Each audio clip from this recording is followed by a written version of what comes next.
বাংলাদেশের মানুষের জীবন আজকে নিরাপত্তাহীন সীমান্ত এলাকায় যারা বাস করে।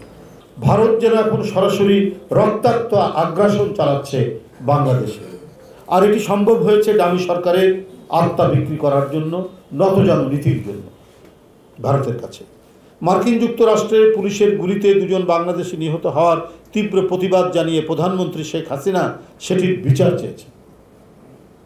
তিনি যুক্তরাষ্ট্রের মানবাধিকার লঙ্ঘনের অভিযোগ তুলেছেন, অথচ ভারতের এই রক্তাক্ত নির্মমতার বিষয়ে তিনি নিশ্চুপ। তাদের সব কসুর তিনি মাফ করে দেন।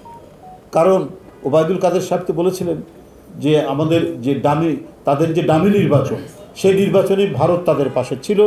তো সুতরাং তাদের সকল অন্যায়, তাদের সকল আগ্রাসন, তাদের রক্তপাত আমাদের সীমান্তে, এগুলো কোনো ম্যাটার করে না তাদের কাছে।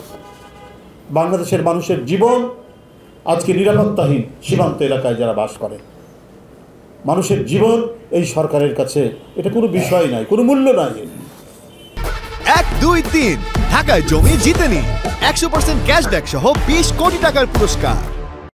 বাংলাদেশ ভারত সীমান্তে বিএসএফের রক্তপিপাসুর মাত্রা দিন দিন তীব্র হচ্ছে।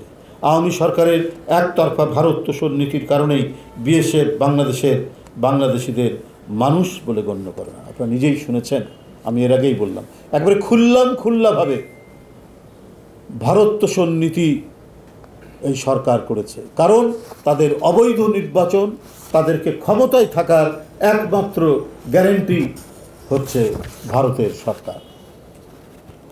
সেই জন্য আমি বাংলাদেশ জাতীয়তাবাদী দল বিএনপির পক্ষ থেকে তেঁতুলিয়ায় বিএসএফ কর্তৃক দুজন বাংলাদেশি হত্যার তীব্র নিন্দা ও প্রতিবাদ জানাচ্ছি ও মৃতদের আত্মার মাগফিরাত কামনা করছি।